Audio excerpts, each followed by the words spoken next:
desde aquí, desde San Francisco hasta Nueva York. Y de esa forma empezaron a brindar servicios de una forma que se llamaba Leased Line.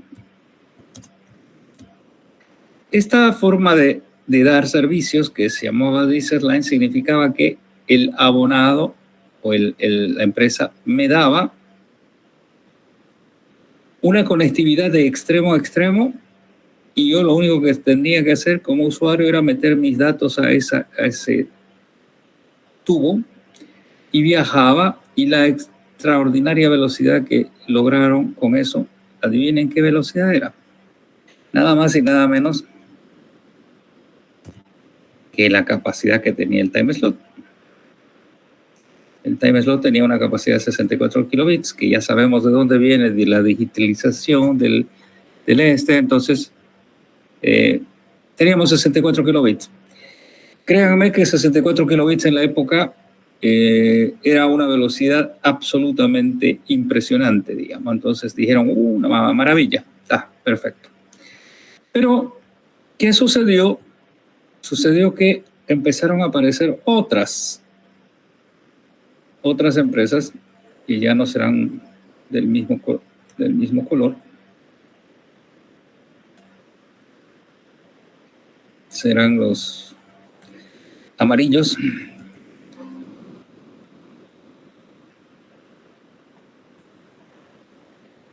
Que tal vez estaban en la misma ciudad o no importa, o quizás con más sucursales que la otra, y van y le piden exactamente lo mismo a la empresa que da el servicio.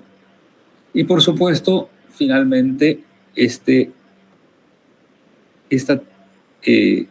solicitudes empiezan a aparecer de más de un usuario. Este quiere conectarse con este y este quiere conectarse con este y quieren capacidad, y entonces los de ingenieros de AT&T otra vez, sí, lo hacemos así, la. ¿Qué pasó? Pasó que con el tiempo esto se fue comiendo todos los time slots que tenía. Perdón. A ver, aquí. Se fueron comiendo los time slots, 1, 2, 3, no sé, los que fueran necesarios. Y todo esto ya no estaba disponible para las llamadas telefónicas. Y como no estaba disponible para las llamadas telefónicas, empezaron a tener problemas con las llamadas telefónicas. Esto ya estaba funcionando como una red de datos que no había sido dibujada o no había sido diseñada para hacer una red de datos. Estaban forzando la red PSTN. Entonces dijeron, bueno, esto ya no se puede usar, de la troncal se están comiendo un montón. Y entonces las regulaciones en Estados Unidos eran muy estrictas, ¿no? En el momento en que, y siguen siendo estrictas, en el momento en que un abonado levanta el teléfono, tiene que existir tono de invitación de marcar. Tiene que existir la posibilidad de que yo pueda realizar una llamada, ¿sí? ¿Qué fue? Toditos se desconectaron, ¿no? No quieren que los vea. Bien. Ok, entonces, de esa manera apareció un gran problema. Y el gran problema era que la capacidad de la PSTN empezó a complicarse, y entonces dijeron, bueno, aquí esto que es de conmutación de circuitos, que ya lo conversamos también en la clase anterior, esto que es un procedimiento de conmutación de circuitos,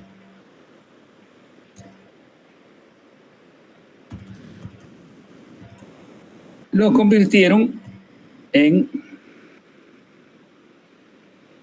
La conmutación es cuando uno hace el proceso de hacer la selección y luego hacer la conexión con el elemento. Pero esto de conmutación de circuitos, que era como funcionaba la PSTN, fue convertido en una suerte de elemento que vamos a ver ahora, si puedo poner. Es una suerte de circuitos arrendados.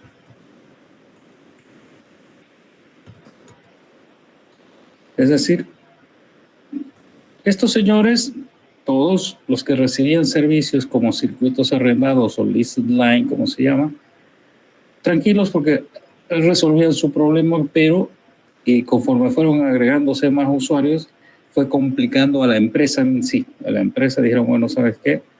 Acá hay dos posibilidades. O hacemos crecer las troncales, y por supuesto eso significa poner multiplexores diferentes, jerarquías diferentes, como vimos en las láminas de la clase anterior. E1, E2, E3, E4, etcétera. Crecer. Y crecer significa mucho en función de lo que era ese país o de lo que es ese país, ¿no? San Francisco a Nueva York son 5 o 6 mil kilómetros. 5 o 6 mil kilómetros, pónganlo en cables de cobre con microondas o pónganlo como quieran, es muy grande. Entonces, incluso ampliar la capacidad de una red que había sido más o menos por más de 100 años instalada poco a poco, desde 1876 hasta 1970, que es más o menos lo que estamos hablando, en la época que estamos hablando ahora, y habían pasado 100 años. Entonces la gente pedía y obviamente no era muy fácil resolver el problema en muy poco tiempo, porque era muy complejo hacer todo un crecimiento. No era cuestión de decir, crezcamos. No, eso tiene que ser con equipos, con tecnología, etc. Entonces no era muy fácil. ¿Qué sucedió? Sucedió que la gente, a ver si puedo aquí una nueva disposición. Aquí. Los ingenieros de la empresa TIT dijeron, bueno, esto no es escalable, es decir, no podemos seguir haciendo esto porque nos estamos atorando aquí, hay problemas, la PCTN nos van a multar y es lo que realmente sucedió, nos van a multar porque si nosotros seguimos usando las troncales no va a haber troncales para llamadas, porque estos señores están usando todo el tiempo, no cortan nada, están usando 24 horas al día, por lo tanto nos estamos quedando sin troncales, sin camino para que los otros puedan hacer sus llamadas. Entonces dijeron, bueno, tiene que haber de alguna forma otra forma de hacerlo. Y esa otra forma de hacerlo fue en función de varias ideas. A ver, yo voy a tratar de poner algunas ideas que surgieron en esa época. Dijeron, bueno, a ver, este señor que nos está pagando, efectivamente nos está pagando, no es problema de dinero, pero realmente utiliza el servicio del canal. Es decir, le estamos dando a este señor Azul un canal de 64 kilobits de extremo a extremo. Lo está usando. Y entonces empezaron a hacer un análisis y dijeron, bueno, a ver, veamos qué podríamos hacer.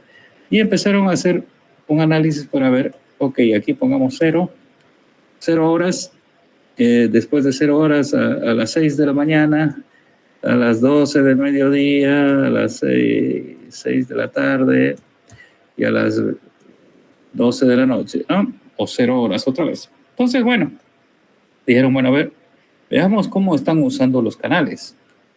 El canal que fue utilizado, por supuesto, el que le brindaban a ellos era el canal que tenía una capacidad todo el tiempo de 64 kilobits. ¿Sí?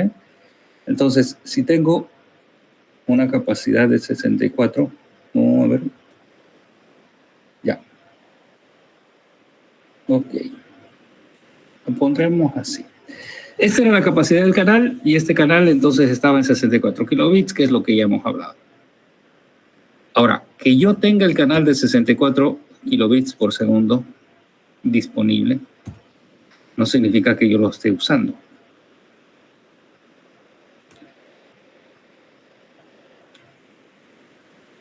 ¿Estamos de acuerdo con eso? ¿Se entiende? Que yo tenga un canal de 64 no significa que lo use todo el tiempo.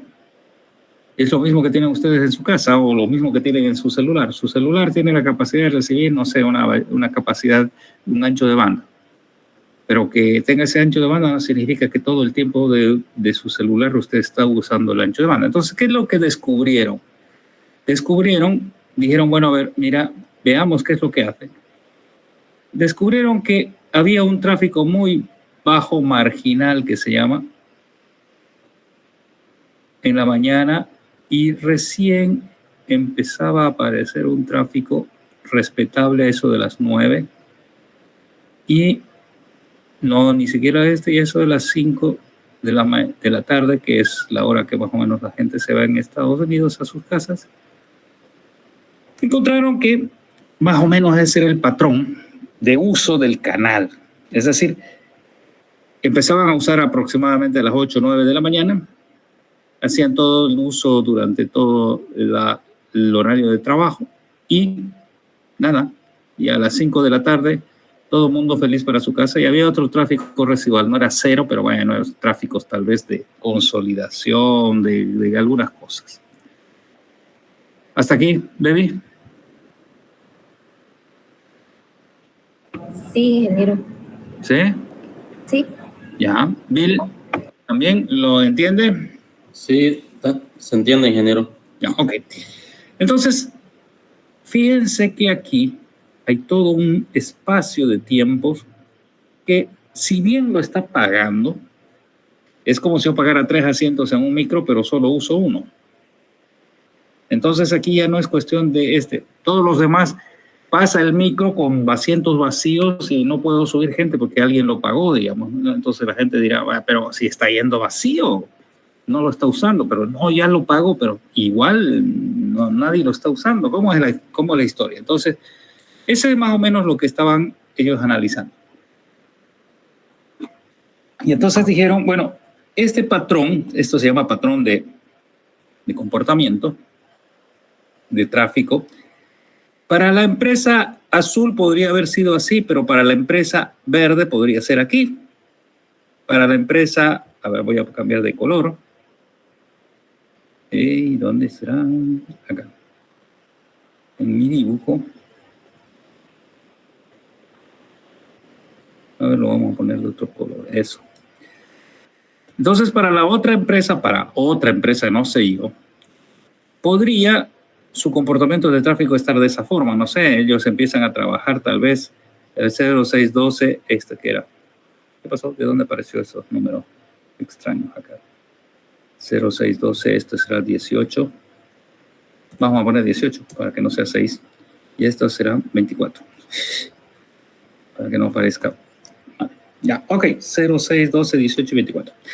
Entonces, esta empresa roja tiene más o menos un comportamiento igual que la otra, solo que desfasado en tiempos. ¿Por qué? Porque probablemente, no se olviden, en Estados Unidos, entre Nueva York y San Francisco, hay 4 horas de diferencia en tiempo, porque es tan grande que aquí están desayunando, o mejor dicho, están almorzando, y en San Francisco están empezando a desayunar. Son 4 horas de diferencia. Ok, entonces, y bajo el mismo esquema podría haber otra empresa que tuviera la posibilidad de hacer una cosa aquí. ¿Sí? Su tráfico podría ser así, y entonces vamos a cambiar a otro color y vamos a hacerlo un poquito más grueso. Ya. Entonces aquí, si ustedes se fijan, tenemos la posibilidad de tener varios usuarios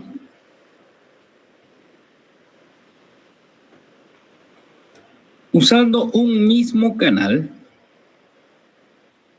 sin cambiar un canal, sin ampliar la capacidad, solo ordenando un poquito, ¿sí? Entonces, el canal sigue siendo de 64 kilobits, solo que ahora damos servicio a 3 empresas. Bueno, dijeron, esa es una buena idea, pero además, lo que sucedió es que si se hace un zoom a esto de acá, vamos a suponer a cualquiera de las empresas, analizamos y decimos, a ver, quisiera ver qué es lo que está pasando aquí, un zoom.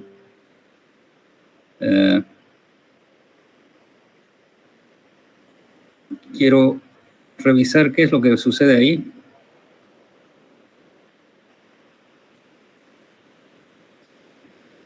Y lo amplío. Y si lo amplío, ese zoom, veremos a ver cómo puedo dibujar un círculo. Eso es.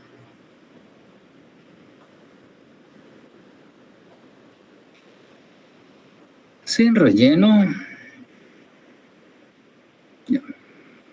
Entonces, si yo amplío esto, lo que voy a encontrar es que no hay una continuidad de la señal.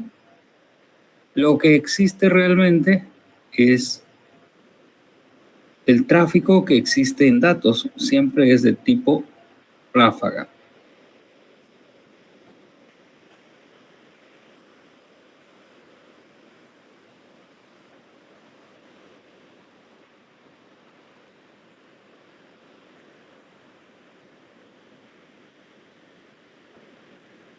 Etcétera, etcétera. A ver, esta es la forma como nosotros hacemos en todos los sistemas computacionales. Es decir, cuando usted hace una consulta a una base de datos, manda el requerimiento, espera y después vendrá la respuesta. Hay tiempos muertos. Entonces, en realidad, esta curva que se dibujaba como continua era nomás la unión que existía entre los puntos. Ups. A ver, ¿qué pasó? Era nomás la unión entre los puntos que de los extremos, ¿no? O sea, la unión esta de aquí de los puntos posiblemente es lo que veíamos en la curva.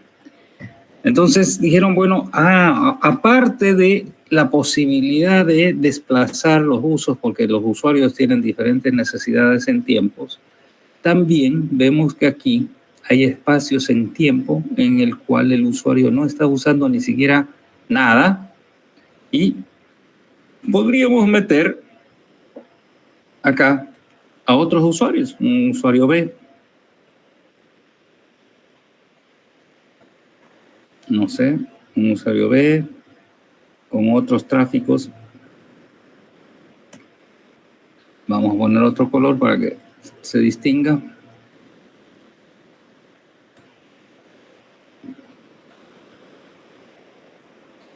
Entonces el usuario A, además, hay otro usuario que podría entrar un B, un C, entre medio. Como esto es función de tiempo, no existe problema cuando estamos hablando de esto.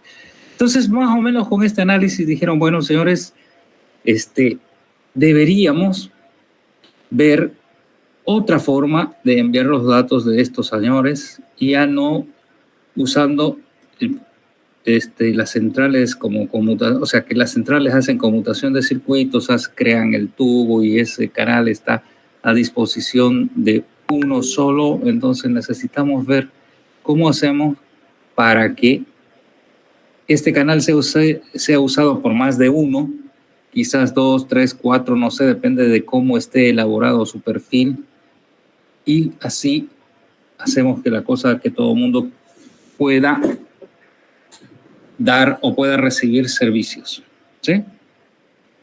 Y de ahí nació un concepto que es el concepto de que dijeron, bueno, ya no es la central PCTN la que puede dar servicios, porque ya hemos visto que no, si bien podían, pero no es escalable, no se puede dar servicios a todos. Entonces dijeron, bueno, lo que vamos a tener que hacer es una nueva red. Una nueva red que por supuesto estará compuesta por elementos dentro de esa red. Y estos elementos serán, pues, por supuesto, muchos elementos que van a hacer el proceso de conectar los abonados o los usuarios que estén entre medio, no sé, estas estarán interconectadas de formas de las más raras, no sé, mallas. La topología de la conexión entre estos elementos puede no ser de interés para nosotros en el momento. Lo que sí es importante es que ahora los usuarios, estos usuarios amarillos, negros, rojos, ya no se van a conectar a la PCT, se van a conectar a esta nueva red. Y esta nueva red va a conectar a todos los amarillos. Y si vienen otros que son los azules, no sé, vamos a ver, vamos a cambiar de color aquí. Sí, cambiamos. Muy feo. Muy terriblemente feo. Ya, esa creo que está mejor. Entonces vienen los naranjas y se conectan entre naranjas. Uy, salió algo raro. Bueno.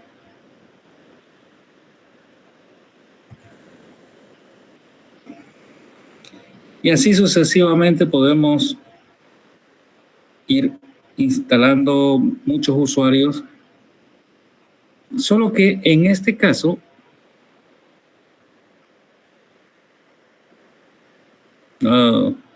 ok, amarillos, verdes, oro, qué pobreza de colores. Amarillo patito.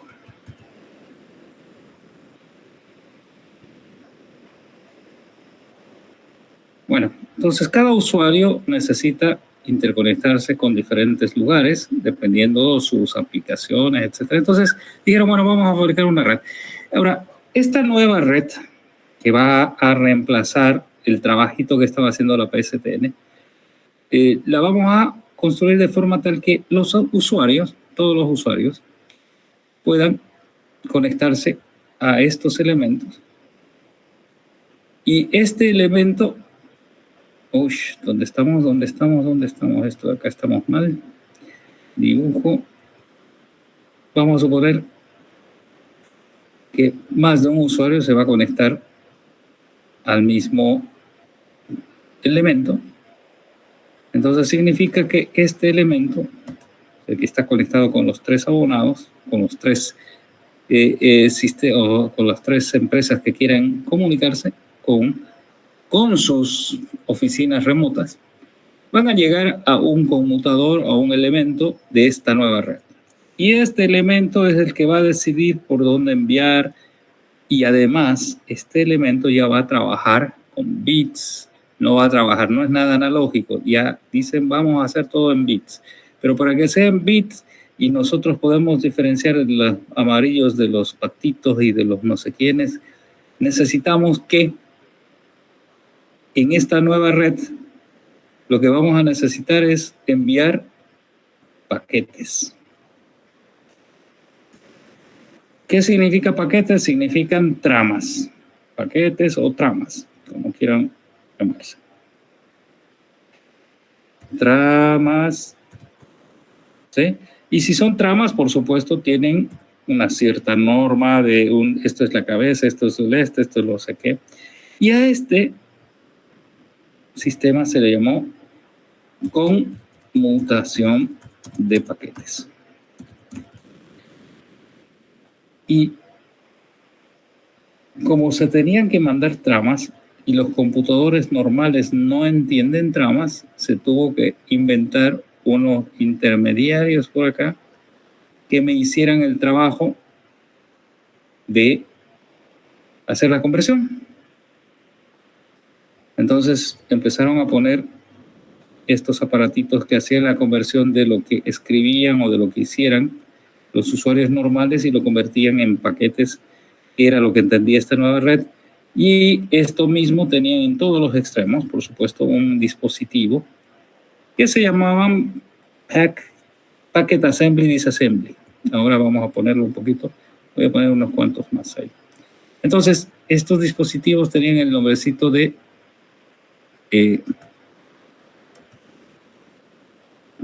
PAD, así, PAD. PAD significa Packet Assembly Disassembly. Entonces, por un lado teníamos los datos que venían de los usuarios y al otro lado salían paquetes. Y como salían paquetes, entonces este señor sabía, mirando los paquetes, qué es lo que tenía que hacer con ese paquete y hacia dónde debería dirigirlos. ¿Ok? Esta red tuvo y le pusieron un nombre y se llama, por supuesto, fue la primera red que apareció y se llamó la red X25. Entonces, la primera red de conmutación de paquetes fue esta red que fue desarrollada. No necesariamente la historia que les conté de AT&T y toda esa historia es real hasta cierto punto, pero no fueron los de AT&T que hicieron todo. Esto fue una obra de varias empresas y varias organizaciones que empezaron a desarrollar todo el concepto de conmutación de paquetes. ¿Hasta ahí? Henry.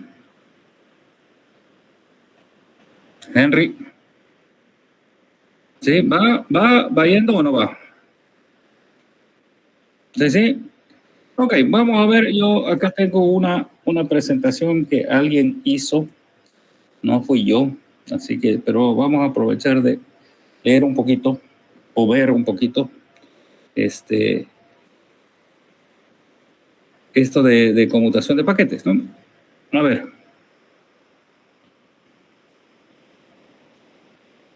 Bien.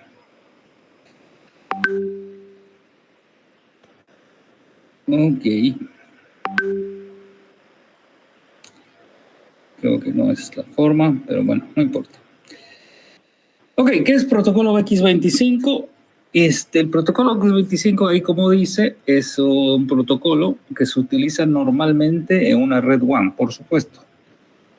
Todos los requerimientos que habíamos visto en las láminas anteriores eran equipos o necesidades de comunicación entre ciudades diferentes, y normalmente ya cuando hablamos de ciudades diferentes a distancias diferentes estamos hablando de redes WAN. Ok, funciona por conmutación de paquetes. Por si acaso, la red X25 es una red pública, es decir, fue desarrollada para dar servicio a quien quisiera, a todo mundo. Entonces, era una red pública, funcionaba por conmutación de paquetes. Dice esto es que los bloques de datos que contienen información del origen y del destino, ¿sí?, se van a entregar siempre y cuando tengan un identificador tipo paquete y etcétera, y se hace lo mismo. Es exactamente el mismo concepto que IP. Pero, interesantemente, no es IP. Porque en la época que fue desarrollado este señor, no había todavía el protocolo TCP/IP.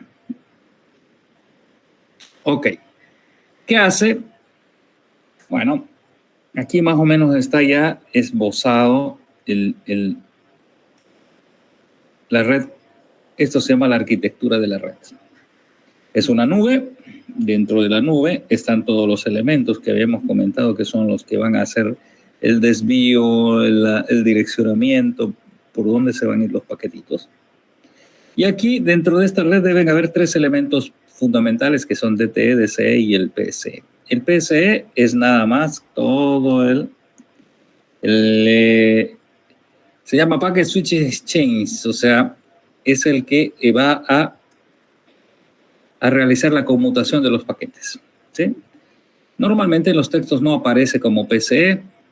Lo que sí aparece siempre es qué es un DTE y qué es un DCE. A ver, para hacerlo simple, DTE significa Data Terminal Equipment, o sea, un equipo terminal de datos. Es el que usa los datos que están recibiendo o enviándose. Un DTE es el que envía datos y un DTE es el que recibe los datos. ¿Por qué? Porque es el terminal de los datos, o sea, Data Terminal Equipment. Eso significa DTE. O también en español, terminal de datos, ETDs, en libros de español, supongo en los que están puestos ahí, van a aparecer como ETD. Luego existe el DCE, Data Communication Equipment, o sea, es el equipo de comunicación de datos, SD, en español. ¿Quién es este SD? Es el encargado de hacer la conectividad entre el usuario y la red. ¿Se acuerdan este aparatito que habíamos visto hace rato, que era un adaptador de los paquetes a el que nos adaptaba aquí? Esto, ¿sí? Los adaptadores, los PAD, más o menos esa es la idea, ¿sí? Entonces, ¿qué hace el DCE? El DCE es un dispositivo que no se queda con los datos que recibe, los sigue comunicando con otros y los pasa, etcétera. Entonces, ese era más o menos el concepto de esto, ¿sí? Entonces, el concepto de la red es muy simple. Tenemos una red, una nube con varios conmutadores ahí. Tenemos los equipos de comunicación y los equipos terminales. Punto. Ok. Bueno, aquí hay toda una historia que no van a ustedes conseguirla, seguro. Bueno, esto lo saben, y esto es OSI, así que está hablando de cuáles son OSI estos señores, tecnologías de X25. Bueno, acá está. El protocolo de paquetamiento dice, el paquete de X25 es una norma para el transporte de datos que es aceptada en todas partes del mundo y es compatible con unas normas OSI. A ver, si bien en la época no había TCP/IP, pero sí había el modelo OSI. Y esta red X25 tenía y usaba los 3 primeros niveles de OSI, o sea, capa física, capa de enlace y capa de red. Esos 3 niveles son los que usaba X25. ¿Sí?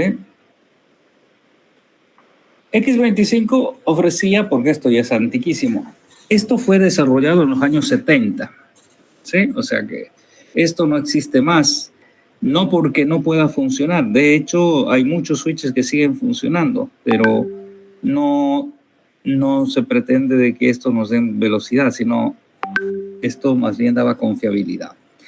Dice, X25 ofrece comunicaciones libres de errores. Fíjense que esto era lo que les gustó a los señores de los bancos. Les dijeron, bueno, pero si es no me quiero cambiar, y no querían cambiarse de las redes que ellos tenían, que era la de conmutación de circuitos, donde las redes PCTN les daban servicio. Ellos no querían cambiarse, los de los bancos, que decían que esta era una red conmutada, por lo tanto era compartida, por lo tanto podía haber errores,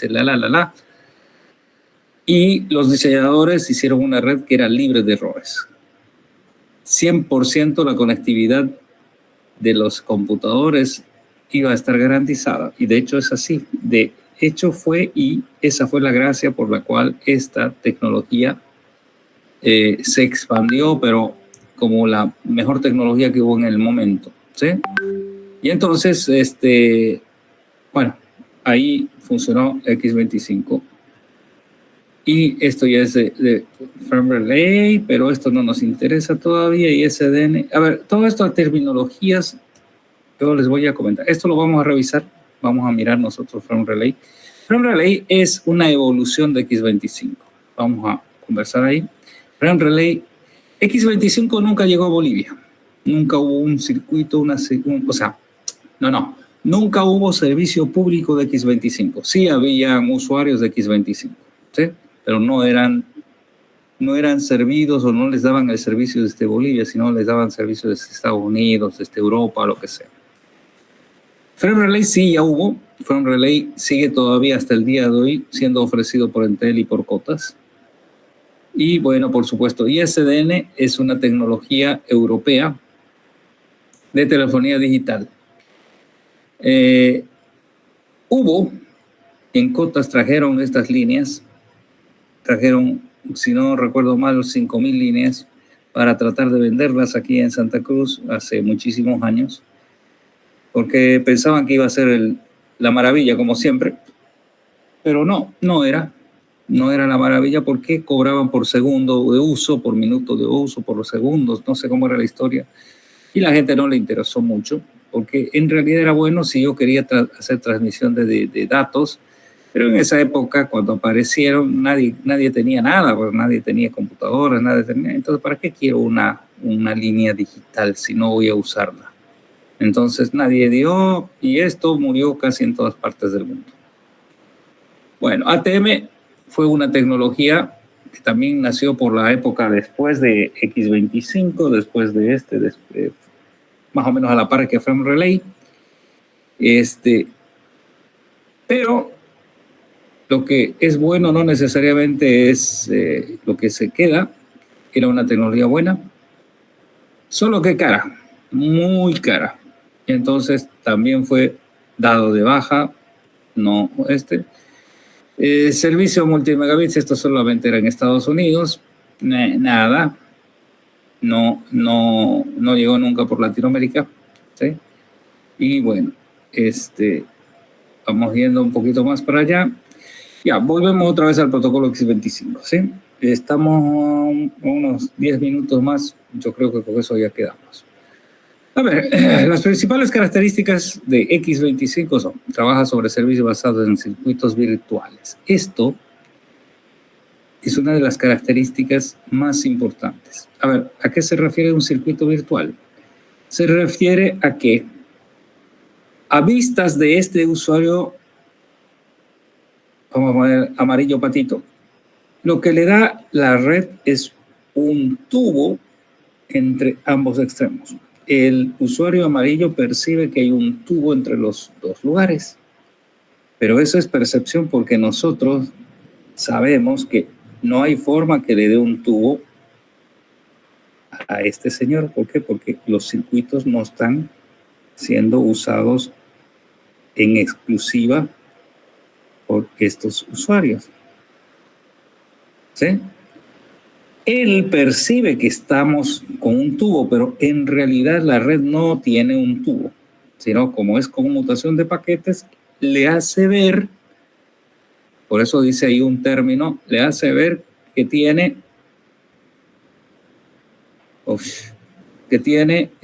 texto alternativo. ¿Qué es eso? Bueno, aquí vamos a poner un texto normal. Lo que acabamos de poner aquí con letras, circuito virtual. ¿Sí? Entonces aquí lo que le hace ver es que existe un circuito para él, pero ese circuito es un circuito virtual. Bueno, no está bien escrito circuito acá. Entonces, le hacen creer al usuario que tiene conectividad, y efectivamente tiene conectividad todo el tiempo, en el momento que quiera, 24 horas al día, etc. Y él percibe que la conexión está entre los dos extremos, pero lo mismo percibe el otro que está conectado, el otro con el otro, etc. Todo el mundo percibe que está conectado de manera continua. Esa es una de las cosas. Se puede asignar hasta 4.096 canales, o 95 contando el 0 son 96. Y por lo tanto se pueden hacer sesiones, nos permite conectar de diferentes marcas, no había problemas con las marcas, y reducía, por supuesto, los costos de la red. A ver, ¿por qué reducía? Porque un canal, cuando estos señores de la AT&T empezaron a dar de sus troncales, lo que hicieron ellos es decir, bueno, a ver, ¿sabes qué? Te va a costar un canal de una troncal al mes, lleva, no sé, tantos minutos de tráfico, por lo tanto ese canal nos genera, no sé, $2,000, vos tienes que pagar $2,000 si quieres que te lo demos. Y la gente de los bancos no era problema de dinero, era problema de que tengan la conectividad. Dijeron, bueno, ¿cómo los convencieron después para cambiarse? Le dijeron, mira, te va a costar menos de la mitad de lo que pagabas, ¿no? ¿Por qué? Porque sabemos que, por lo que acabamos de explicar, que no están usando todo el circuito para ellos, sino que están haciendo conmutación de paquetes, entonces lo usan eventualmente, ¿sí? Ok, funciones que tiene X25 para que funcionen bien tienen lo que ya hemos visto en algunos protocolos anteriores: control de flujo, recuperación de errores, identificación de paquetes que vienen de uno o de otro lado, asentimiento. Este asentimiento viene a ser el ACK, y el rechazo de paquetes en caso de que hubieran errores. Bueno, todo esto es una cosa muy parecida a lo que hace el TCP. El TCP tiene más o menos las mismas características, control del flujo, etc. Pero esto fue realizado antes de que hubiera TCP. Así que, y antes de que hubiera IP. Por lo tanto, hay que leer un poco. Ventajas: varias conexiones lógicas sobre una conexión física. ¿Qué significa eso? Significa que yo podría, desde este amarillo, y seguro que me voy a conectar, como tengo varias oficinas, me voy a conectar en varias conexiones con mis otras oficinas, y con la otra, etc. Entonces, me llega por un solo enlace lógico todas las conexiones que yo tengo con mis oficinas remotas. Entonces, eso es una maravilla. Varias conexiones lógicas sobre una misma física, ¿sí? Asignación dinámica de capacidad, transporte de datos múltiples, etc. Todo esto ustedes lo van a revisar seguro Se trafica por tráfico enviado, no es el tiempo de conexión. Es decir, le cobraban a uno por el uso del canal. Entonces, no lo usas, no. Qué bonito, ¿sí? X25 tenía poca capacidad, es decir, en realidad la velocidad que se podía era 48 kbps, pero más que 48 se llegaba hasta 64.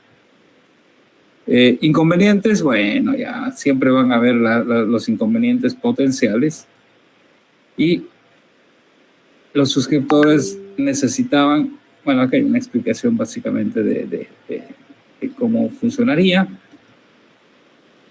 X25, la velocidad era 48, capas, física, enlace de datos y de red. A ver, la tarea para ustedes en esta parte es para que ya vayan avanzando y pensando, es cómo es que funcionaba esto con capa de red, si no existía el protocolo IP.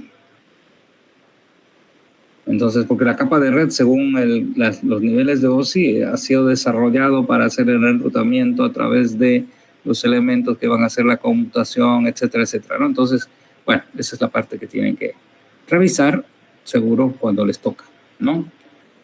Aquí hay unas comparaciones, aplicaciones, no sé qué tendrás de aplicaciones, muy utilizado, bueno, de hecho, ha sido una de las redes que más, yo les voy a escribir aquí el nombre de una red que existía en Santa Cruz incluso, pueden averiguar ustedes es una empresa que se llama Cita. Esta empresa Cita es una empresa que le daba servicios a todas las empresas de venta de pasajes aéreos, o sea, de las agencias de viajes. Esta empresa es una empresa francesa y todos los que estaban conectados a esto se conectaban a Francia y de Francia, no sé si de Francia a Nueva York o de aquí a Nueva York y después a Francia, no sé. Todos los que ven, y de hecho siguen haciéndolo así, pero no sé si ya a través de Cita. Cita era la empresa que trabajaba con X25. En algún momento llegó a tener más de 1 millón de terminales. O sea, ellos los alquilaban las terminales, por supuesto, ¿no? Entonces, ¿qué significaba? Trabajaba con una red X25 y tenían terminales por todas partes del mundo. ¿Ok? Bien, hasta ahí. Vamos. Sí, señor Henry.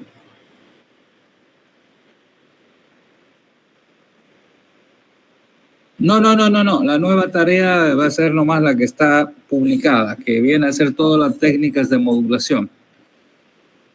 ¿Ya? Y esta va a ser tirada para el lunes. Esta sí realmente va a ser para el lunes.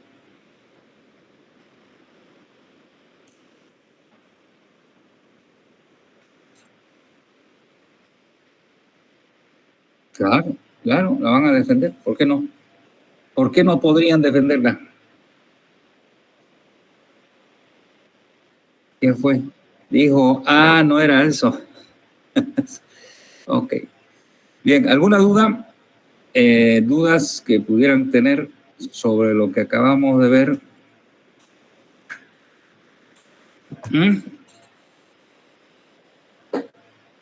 Romeo, que le veo solamente las cejas. Yandira, la veo morena, ¿qué ha pasado? No tiene luz por ahí. Buenas noches, ingeniero. El sol. El sol, ajá. A ver, sonríe, se ve nomás los... Ya. Y los demás, por lo menos, a ver, vamos a ver quiénes están durmiendo. Don Reni, ¿cómo va? Sebastián, ¿se levantó, Reni? Acaba de despertarse, ¿eh? Estoy aquí trabajando. Trabajando para otra materia, supongo, porque no debe ser para esta. Bueno, jóvenes, yo creo que con eso, digamos, pucha, a ver, yo ya me había acostumbrado a la presencialidad. Esto de la virtualidad, ¿no? Micaela estaba durmiendo, por lo que veo. ¿O no? No, ingeniero, estaba atendiendo.